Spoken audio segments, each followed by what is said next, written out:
Experience hospitality the Northwest way at the Everglades Hotel.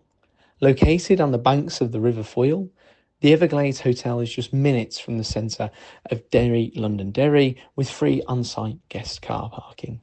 Whether you're here for a family meal, a big celebration, or simply a peaceful retreat, we'll make your experience as memorable as the sights in the city. Visit Everglades Hotel Derry for accommodation bookings, the latest menus, live shows and events, and much, much more. See you there. Hey everyone, and welcome back to the Gaelic Lives podcast. You're very welcome to our review show on a Monday morning, and we're looking back at all the championship action that took place over the weekend, and there was plenty of it. We now know the semi-final pairings for the Ulster Championship, and we now know who's out of the Ulster Championship as well. So, we're going to start with Fermanagh and Down, and we're going to discuss the game. We're going to hear from Ryan McEvoy. Mal spoke to him after the game, and Katrina Brennan of the Fermanagh Hurl spoke to Kieran Donnelly as well. And we're also going to hear from Jim McGuinness, who from the Donegal and Monaghan game they played on Sunday. So we're going to hear all that. But first of all, we're going to catch up on the Fermanagh and Down game. And Mal, as I'd mentioned, you were in Brewster Park on Saturday, and this turned out to be a real cracker. Sean, a brilliant game, I'd have to say. I really enjoyed it. And I suppose, as we're touching on before we recorded there, it's just disappointing there wasn't more than 4,500 people there to watch it. Probably comes into the whole cost debate and different things, but brilliant entertainment altogether. And I have to admit, I sort of had a wee fancy for maybe extra time and penalties, because I thought it was very hard to call the game as to who would win. And funny, I said to a few reporters sitting beside me, I thought, if Fermanagh don't concede a goal here, it's hard to make a case for them losing, because they looked like a team that was always going to keep the scoreboard ticking over, and they're bound to be so disappointed. You could, even walking down through the stand afterwards, you could just sense the frustration of Fermanagh fans, and just seeing, like, even I remember seeing Decky McCusker talking to Katrina after the game for an interview, and I just remember looking at him and he was absolutely shell-shocked, and Kieran Donnelly was much the same. But a brilliant game of championship football. And I suppose when you think about the couple of draws in the Munster Hurling Championship, and I suppose the whole Cork Kerry thing, you maybe get the feel that the championship has actually arrived now after the weekend. And you definitely get that feel on Saturday in Brewster. And when you talk about fine margins, this is the ultimate. It really is. Like, to be fair, Oran Murdoch had took over at midfield in the last 10 minutes, and I suppose whenever, like, Sean McNally is a really good kicker, but there's only so much you can do when there's, maybe movement has stopped. But like Down had won, I think, something like 6 or 7 out of the last from 10 Fermanagh kickouts or something roughly like that. But then Oisin Smith had the ball in his hand and the sides were level. And I remember us chatting in the press box, there's like 90 seconds to go. Or Fermanagh go and try and work a shot like people do, to the hitter, which we'll probably talk about later on from Clonus. But you got that feeling. And then Oisin tried to pick out Garvin Jones and the ball went over the sideline. And like, Garvin Jones is probably the shooter that they were looking for. And imagine he gets a shot away and they won by a point. Like, it's a completely different story. And even like Mickey Donnelly, I wasn't interviewing him directly after the game, but I think he used the line about at least Dick Turpin wore a mask or something. I can't remember what outlet we was chatting to, but they had the feeling that the best team lost. So like, Fermanagh did so much right, but at the same time, Sean, Down had their spells of control. Like, they cut through the middle so many times in that sort of second quarter of the game, and we're 10-5 up. And then I suppose a pretty, I'd say, a really questionable black card gave Fermanagh the lifeline back into it. Like, I thought it was pretty harsh. Like, Ethan Rafferty, at least he caught the leg in Corrigan. I can make a case for, like, Pierce Rafferty. You could actually see he was going for the ball, but that got them back into it. And like, Down had a really good spell over the game. And I suppose there's always something to be said for a team that hangs in there. And you'll hear Ryan McEvoy talking about it when Daniel Guinness, you talk about Guinness time, this was it. Whenever Daniel Guinness kicked the 2-pointer, he felt that the game had changed. But a really entertaining game, Sean. Yeah, and Mal made the point about the 2-pointer. I was going to bring that up myself because even though the 2 goals were obviously the winning of the game swung on that 2-pointer, and it was probably the same in Clonus. Monaghan kept in the game for so long because of the 2-pointers, and we're not getting into a rules debate or what we like or what we don't like. But this is the new game. This is the way it's going to be. That Fermanagh, whatever they were, 7 or 8 up, the game's never over. A 2-pointer, and suddenly the game swings again. Yeah, and that's something down player Ryan McEvoy acknowledged after the game. He talked about how 7 point lead or whatever isn't quite as it's more manageable than in the past from the perspective of the team looking to come back. You've seen it quite a lot since the start of the league campaign. From the very first weekend, the teams are even teams are 10 or 11 points down at half time. If there's the wind at their back in particular in the second half, they can come back into it. Not entirely sold in the whole 2-pointer thing. I know people are particularly annoyed. Well, some people call Willie Parkinson. They seem to mention every week. He strayed 2 points from frees as a bit of a cod over the weekend, which you sort of get. And obviously, the flip side of that is prevents tactical fouling if it weren't the case. Personally, I'm not sold in 3-pointers at all, really. But anyway, that's beside the point. But yeah, down to the extremely well to get anything out of it. And as Mal was alluded to there, Fermanagh will be fiercely disappointed. They haven't won a championship match in Ulster since 2018, since they got to the final. So that's another year. And they've had a good enough season, like a very good end to the league campaign, I thought. And they were 11-2 with the bookies. The beatdown, which isn't particularly generous, and I suppose they probably felt like it was. I assume they probably felt it was a wee bit unfair as well. I mean, if you look at the respective league campaigns, you're coming down from Division 2, Fermanagh narrowly missing out in promotion to Division 2. There wasn't much between the teams in that sense, so major missed opportunity from a Fermanagh perspective. Well, I suppose from a down perspective, just the resilience they showed, the leadership that, 2 men you mentioned was Donnelly Guinness and Owen Murdoch around the middle of the field. They stood up to be counted on, dragged down over the line in this one. They really did. And just to finish off on Niall's point there, it's interesting he says that because the defending for Down's first goal, it just came after the 2-pointer. You would love to actually ask a couple of the Fermanagh defenders, they seem to push out that wee bit more to try and stop the 2-pointers. And then that's what opened up the gap in behind for the goal. You just wonder, is the 2-point arc, I'm actually on, Niall, I'm a bit like yourself, I'm undecided on it, if I'm honest. But, we like to give things a chance. You just wonder, does it force the team to come out? Like if there's no 2-pointers, do Fermanagh sit tight and then that goal doesn't happen? But again, only the Fermanagh defenders will know that, and I'm sure they'll maybe be chatting about that this week. But back to your question, Sean, like those 2 men were excellent. Like Daniel Guinness, he just looked like a man who didn't want to end up in the losing team. He really did. And Owen Murdoch, like he started well on Down's running game. He was a big part of it. Like he was involved, and I think it was his running power that led to Ronan Burns. No, sorry, the save from Sean McNally at one stage of the game. Like he was just going through the middle so much, and then at the end, he was just he looked a wee bit like like the big under 14 player at the tail end of that game, where he was just dominant. He was brilliant. And do they get into the game without him? I don't think they do. On the flip side of it, Sean, Joe McDaid was awesome for Fermanagh in that middle sector. Like he was running through the middle. It was the first time I saw him up close, really playing. And like I heard a few people talking about him last week in preview shows, and they were bang on. He was super.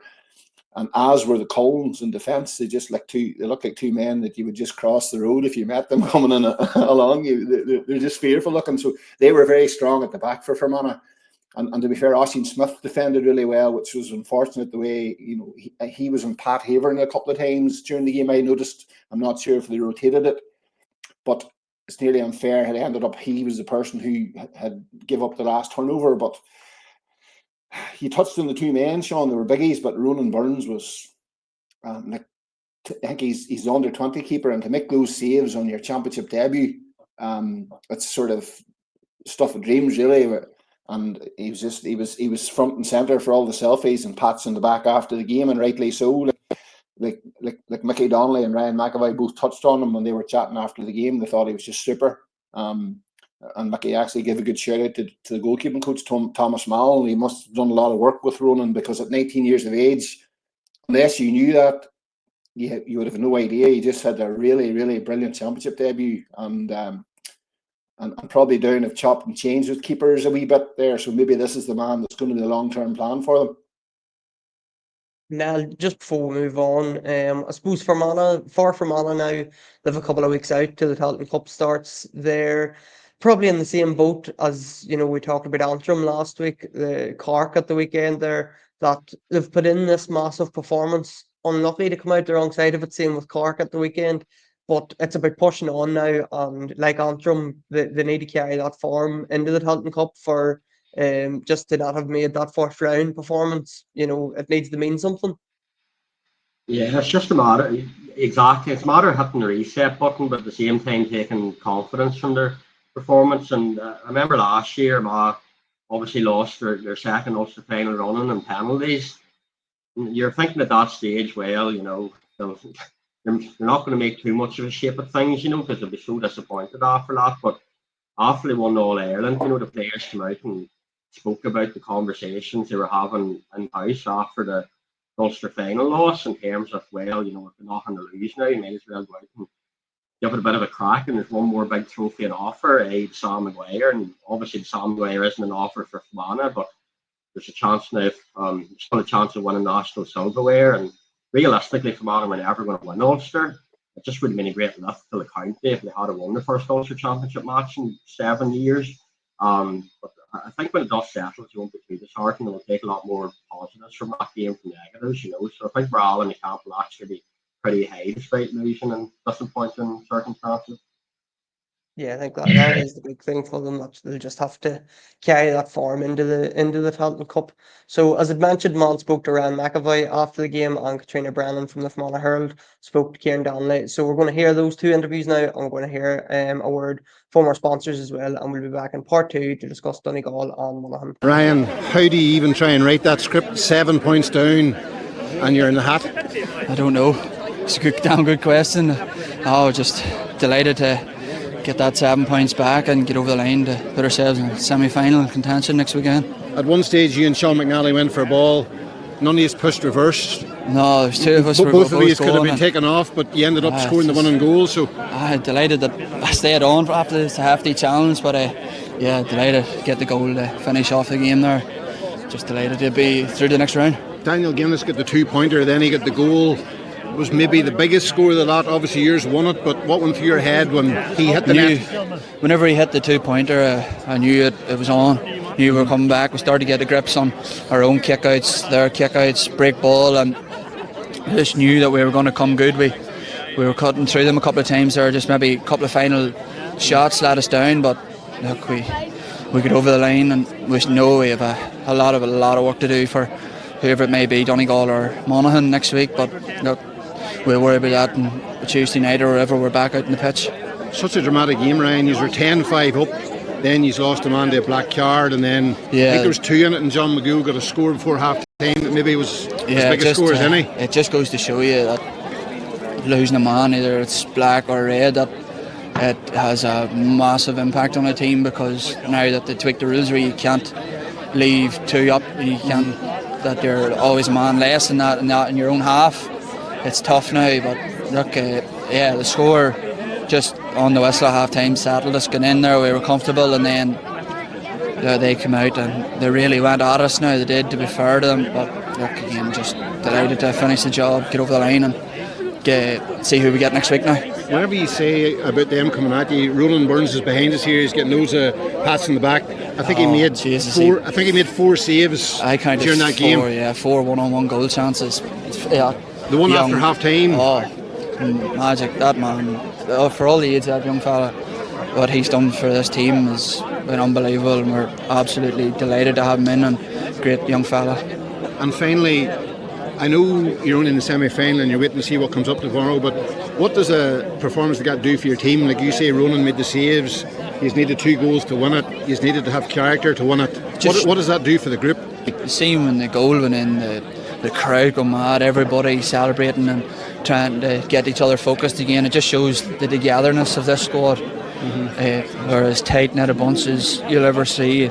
Everybody has each other's backs to the hilt, and everybody will go that extra mile for each other, and that's what it means to us. It's all about the togetherness in this group and the squad, and with supporters getting behind us and stuff. The point, you've played in loads of big games, club and county. Do you remember a more important score than that? No, definitely not. Definitely, I haven't kicked too many winners now, but I'm just glad that was the first one. Hopefully not the last. Thanks for your time. All right, Ma. Kieran, I don't even know what got it. Like, is not even, probably doesn't even encompass it. Yeah, look, I'm very disappointed. No doubt. I thought we played some fantastic passive play football at that critical period, especially after half time, and I thought we really owned the ball and dominated possession. I thought we built our play really well, and some of our scores were excellent. At Scotland, I suppose as sport, I just said to the boys that look, collectively, we were just proud of them, and everything we asked them today. They brought an energy to the game, they brought a quality to the game, but look, that's probably the way the game has been swinging all year, you know, in terms of momentum, and when you lose it, that's as we did just for those last 5 minutes. And look, they have quality, there's no doubt. We held their quality for large periods, the likes of Murdoch and Daniel Guinness, and Pat Haverford all come to the fore in the last 5, which is going to happen, but we felt probably when we were 6 or 7 up, we could have been more. You know, we left a couple of scores behind us, but that's the way it is. But we just have to move with it and roll with the punches. I said to them in there that, and they're gutted that, look at, we have to build on that. It was one of the best Fermanagh performances in a long time, so we feel we have to take the positives from it. During that third quarter, Conor Love, I think he took his tally to 5 points. Ronan McCaffrey got a point. He's looked really, really on top in everything that he's did, and Conor Love was probably in the middle of that all. Yeah, that spell. Yeah, look, Curly has been brilliant this past few weeks, and we expected that performance from today. I knew he would deliver, and he did. You know, he's really knuckled down this year. He's got himself in tremendous shape, and he backed it. He's a big game player, and he proved that. And look, he was one of many. Well, you know, so we can look at individually. They all can hold their heads up. I don't think to a man anybody really was below, you know, their best, you know, for large junctures of the game. So experience hospitality the Northwest way at the Everglades Hotel. Located on the banks of the River Foyle, the Everglades Hotel is just minutes from the centre of Derry, Londonderry, with free on-site guest car parking. Whether you're here for a family meal, a big celebration, or simply a peaceful retreat, we'll make your experience as memorable as the sights in the city. Visit Everglades Hotel Derry for accommodation bookings, the latest menus, live shows and events, and much, much more. See you there. So on to the action in Clonus then, and Mal, the only place to start is the end of this one. I think everybody has seen it, or whether you were watching live or following on Twitter or whatever else, everybody knows the story of what happened. Basically, the ball went out of play, the hooter sounded, and I don't know, Mal, I'll ask you both these. I assumed there was one last play. I thought you could play on until the ball went dead again, but obviously full-time whistle blows. Monaghan aren't happy about it. But as again, anybody I've seen on Twitter after the game, the referee's spot on, and you know the argument maybe is whether the rules right or not. But David Coljerk, as far as the rules concerned, he got it right, and this is a heartbreaking way for Monaghan to lose the game. Oh, it really is. Whenever Sean Patton had the ball on the tee, all I could think about was Saturday night in Cork. Whenever it was going to be a buzzer beater, you know, it was going to be a last play. I felt that, and I was watching the match sort of delayed, Sean, so I was trying to stay away from Twitter. I was trying not to look up things about rules. So whenever I eventually caught up, I pulled out the rule book, and you know David Coldick was right. But at the time, I was thinking to myself that would be really harsh, because I have to admit, if I'm being totally honest, and probably a wee bit like Gabriel said in his interview, you know, he was unsure about exact inner workings of it. And then I noticed Cahir O'Kane was reporting on it from Clonus, and he put up a comment to say that actually the audio on the GA Plus wasn't totally accurate, and that the buzzer actually appeared to come earlier. So it seemed to come when the ball was in mid-air. I'm not sure on that because I wasn't there, but if that's the case, then it definitely was the right decision. But at that moment, you're just thinking, is there extra time here? Like, it really had that feel like Monaghan had came with a real purpose, and like Desi Ward was amazing. Like his block was just one part of it, and like they'll probably have, they'll have so many regrets. Probably a wee bit like yesterday's. Sorry, the weekend's Ulster Championship was like the weekend of two comebacks, the Down comeback and then the Monaghan comeback that didn't really materialise in the end up. So they will have regrets about it. But when Jim McGuinness spoke to us after the Derry game, he says Monaghan will be a different challenge. They were. Last week I was talking to Gabriel Bannigan for a Gaelic Life preview piece, and he says, I just want the lads to perform. If we perform, we feel we're in with a shout.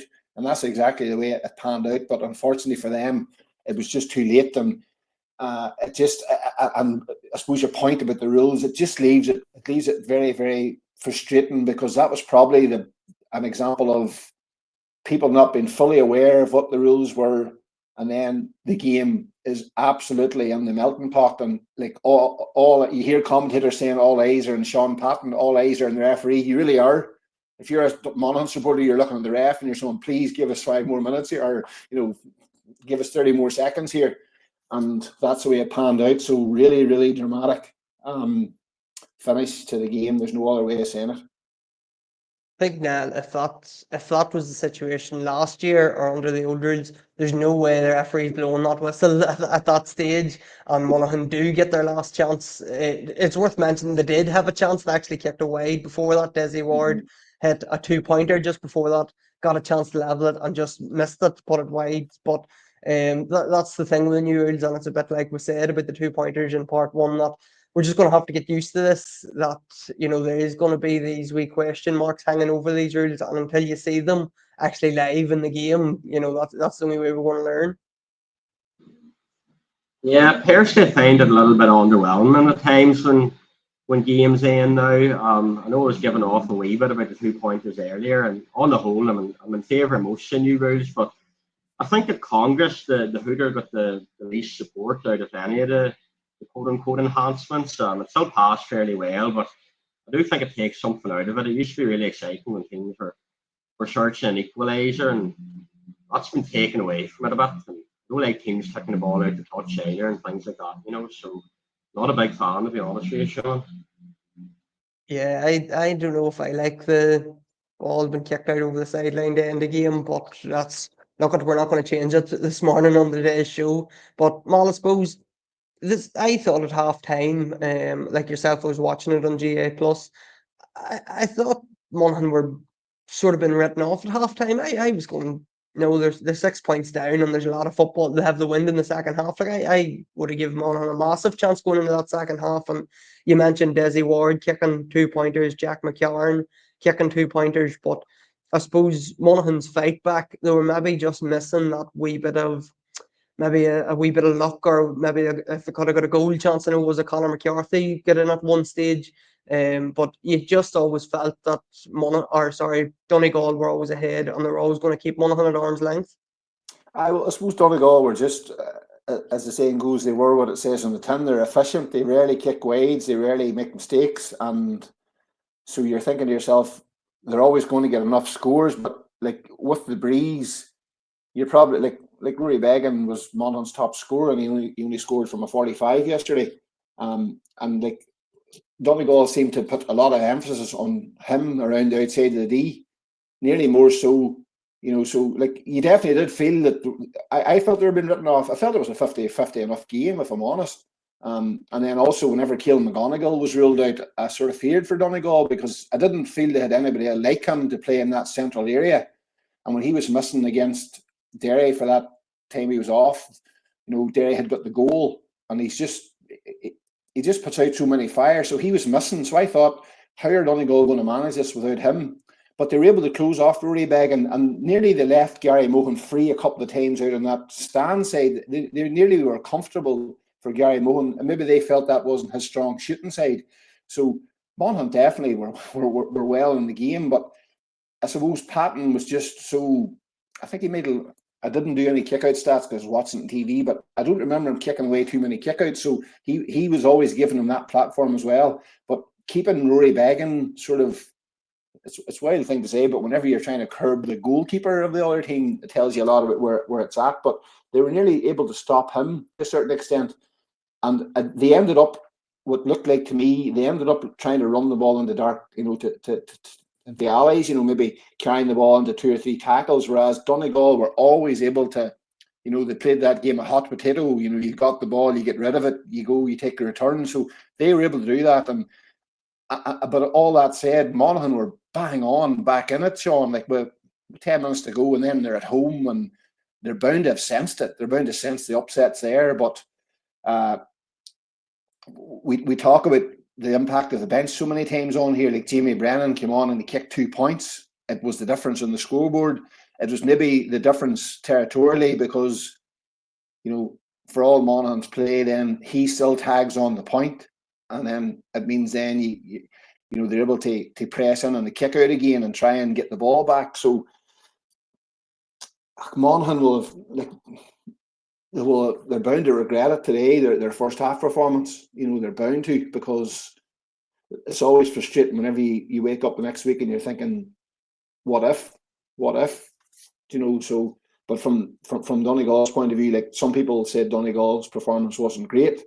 The bottom line is they were like Mark Curran had an ankle injury, Kieran McGonigal had a calf injury, Owen Gallagher is still injured. Ryan McEvoy picked up a slap during the game. So all that said, they went into Clonus on the bus. They come out on the bus. They're still in the championship. That's all they really need. And I suppose the most difficult point of view for them is they've only got a week to turn around and to get back on the horse again. But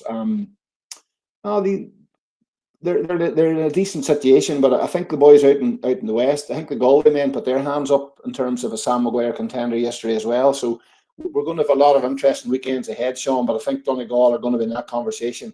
But so are Monaghan. Who's going to want to play Monaghan in the qualifiers? When that Monday morning draw happens, there'll be managers sitting watching, the Morning FM or something, saying, I hope we don't get Monaghan. And that's definitely the case. I know from Derry's point of view, I hope we don't get them. So, as I'd mentioned, we heard from Jim McGuinness. We're going to hear from Jim McGuinness now. He spoke to Highland Radio after the game. So, going to hear from Jim now, and then we'll go through our results and our highlights. I think our thoughts probably after the game were the same as before the game. We knew we were going away from home. We knew it was the Ulster Championship, and we were playing a team very high in confidence in terms of their league performances and also in terms of their capacity to score 2-pointers. I think maybe half of their scores came from that. That was very similar in the league as well. They were really well tuned in terms of that tactic in the game. So we knew that Monaghan were going to come hard at us. I think every time they did, we responded really well. That was the most pleasing thing from our own point of view.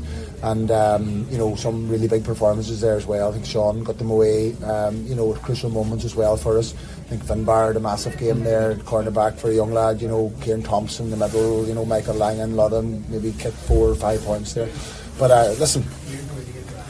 We're moving on in the competition, and that's all that matters. And we kind of knew this is the game that we were going to be facing. You don't have an average of about 125, 126 in the league, and then not bring that confidence to the table. And they'll be very formidable as well for the rest of the championship. It's the processes at that stage, that pocket on the left hand side as they were attacking down there. That's where they were trying to get all their shooters. McCarthy, Bannigan, McCarran on that area. We tried to players onto the pitch that had fresh legs to kind of deal with that area, and once we did, we kind of shored it up. But then they were switching the ball very quickly to the weaker side, and boys were trying to line up longer ones with the outside of the boots. So you're managing all that and dealing with all that, and the boys know they're in a game there. It was a very physically challenging game, but as I say, they dealt with it really well, and we're delighted to get through. Down came here last year against Armagh, pinned them as well to their colours, took them to the last couple of minutes of the game. So we're expecting the same from Down in the next round. From our own point of view, we're just happy that we were able to keep the scoreboard ticking at crucial times, never allow them to get that moment where they got level or ahead of us, and then see the game out. So we're going to go through our hurling results then from the weekend, and Antrim tasted defeat in the first round of the Leinster Championship to Wexford, while Down also lost to Carlow in the opening round of Joe McDonagh Cup. In the Christy Ring Cup, Donegal were 1-point losers against Wicklow, while Tyrone lost to Meath, but Derry did pick up a victory away to London. They beat them by 4 points. In the Nicky Rackard Cup then, it was defeat for the two Ulster sides. Mayo beat Armagh on Saturday, while Louth defeated Fermanagh on Sunday. And in the Larry Maher Cup, Cavan were worthy winners over Monaghan 220 to 114.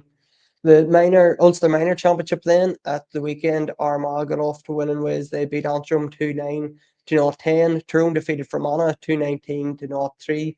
Donegal were 2-point winners over Monaghan 3-10 to 3-8, while Cavan beat Derry by 5 points 112 to 1-7. So 4 home victories in the round 1 of the Ulster Minor Championship.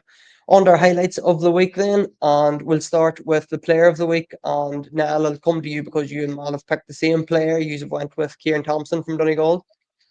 Yeah, he's been having a brilliant season. He had another great game yesterday, and I suppose he's he's already a major asset for Donegal, but probably especially so with the introduction of these 2 pointers, because he's one of the sweetest pegs in the game, So he had a great game yesterday, and that's for me and Mal have opted for him, I would say. I went with Cormac Doherty from Derry. Scored 2 goals for the Hurlers as they beat London at the weekend, so a big result for the Derry. That was your result of the weekend, Mal. Was Derry going to London and picking up a win? Yeah, it certainly was. And just before I move on, I forgot to actually mention the impact of Kieran Thompson and Patrick Mogan in that Donegal performance. They were simply awesome. So I missed that on the wee synopsis. Yeah, Derry's result, I probably expected them to win, Sean, but they were away from home. And I know that Johnny McGuinness, when I was interviewing him last week, he chatted about just the worry of going to London and the fact that they had such a ding duster with them there a couple of years ago, and they were down at half time away from home, and they were able to dig out a result. As you say, Cormac had that wee bit of magic dust as well to help them there, but a very important one for them, and it puts them really well placed in the Christian competition now. So great result. And now you picked the draw in the Munster Hurling Championship, one of 2. You went with Clare and Cork result. Yeah, amazing game of hurling. Cork have been widely tipped to win this year's All Ireland already, and they were 12 points up, but Clare reeled them in, so it's a brilliant game. Cork will be disappointed with that one, even though it was a draw. And I picked down beating Fermanagh for obvious reasons, as we discussed, just the huge comeback. Made it my result of the week. Shock of the week, I went with Cavan Miners defeating Derry by 5 points. Derry have won the last 2 All-Ireland titles at this level, but I know there's a huge turnover, so maybe it's not that big of a shock, but just from the outside, a great win for Cavan. And now you picked Nicky Quaid. This is definitely the shock of the week because he done his cruciate 5 months ago, and he's back playing Munster Championship hurling. Yeah, not only was it 5 months ago, but there were no whispers at all of his return. I think it took everyone outside the camp by complete surprise when the team was published and his name was sitting there in the number 1 position. Fair play to him for getting back, and major boost for Limerick as well, because he's an unreal goalkeeper. And your shock of the week, Mal, was Donegal just losing out to Wicklow in the hurling by a point? I sort of fancy them to win at home, Sean, because they've obviously had a couple of really good results this year, but you're going to be left with nothing to show for it, which is unfortunate, because I just know from chatting to the lads in the camp that they poured everything, as all teams do, but they poured a lot into the season, and it's now it's unraveling for them in the wrong end of it. But Wicklow now, they'll push themselves into the reckoning now, and as it says earlier, from Derry's point of view, Derry will have to keep an eye on Wicklow now. I'll stay with you, Mal, because again, you and Niall picked the score of the week, and it was Joe O'Connor's winning goal for Kerry against Cork. I know we try and keep it Ulster based on here as much as we could, but I have to admit, when that goal went in, all I could think about was that's my score for Monday morning's pod. It was like, I remember thinking, is he going to go for a point here? I just remember thinking that next minute, bang, top corner, and maybe Micheál A. Martin thought he was going for a point. He would go for a point, but what a score, and what a dramatic one. It was a dramatic game anyway, but this just added to it, and people are talking about Diarmuid O'Connor being injured, Kerry's midfield crisis in inverted commas. Joe O'Connor has definitely put himself firmly in Jack O'Connor's plans if he was ever out of them. And my score of the week, I picked Donnelly Guinness. Could have went for the goal, but I picked the 2-pointer because I thought that's where the turning point really was for Down against Fermanagh. And my unsung hero, I went with Desi Ward for Monaghan, and I suppose maybe people listening thinking he's maybe not really an unsung hero, but I was more just thinking along the lines of when we talk about the Monaghan half-back line, we usually talk about McGuinness and McCarthy, and maybe Desi Ward just is a wee bit behind them sometimes. So thought he really stepped up for Monaghan against Donegal, and I thought he was outstanding. So he's my unsung hero. Connor Love from Fermanagh is yours now. Yeah, the brilliant game. He was man of the match and scored 5 points. And he was just like Declan McCusker. He was so gutted after the game as well. He was interviewed and he said he can barely make sense of it all, you know. But that aside, he delivered a brilliant performance from a person level. And finally, Mal, you picked Ronan Burns from Down. Yeah, I think it's very obvious. He made 3 saves. One of them was actually a double save. It was his debut. He kicked a 45. And I have to admit, this is my favourite category in this highlights is the unsung, because you just want to see, is there somebody that's going to add to a county over the next decade? That's what you're usually looking at in this category. And Ronan Burns is possibly that man at 19 years of age to have a championship debut like that. Like, I think every player would dream of an afternoon like that. So that's our highlights of the week, and that's the final piece of talking points that we have for today's show. We'll be back as usual on Thursday. We'll have a review show. We're looking ahead to the 2 massive Ulster semi-finals. There's Armagh Tyrone on Saturday, and there's Donegal and Down on Sunday. So thanks everybody for tuning in. Thanks as always to Mal and Nell, and thanks to our sponsors for coming on board and sponsoring the podcast. We'll be back on Thursday, so everybody make sure to tune in then.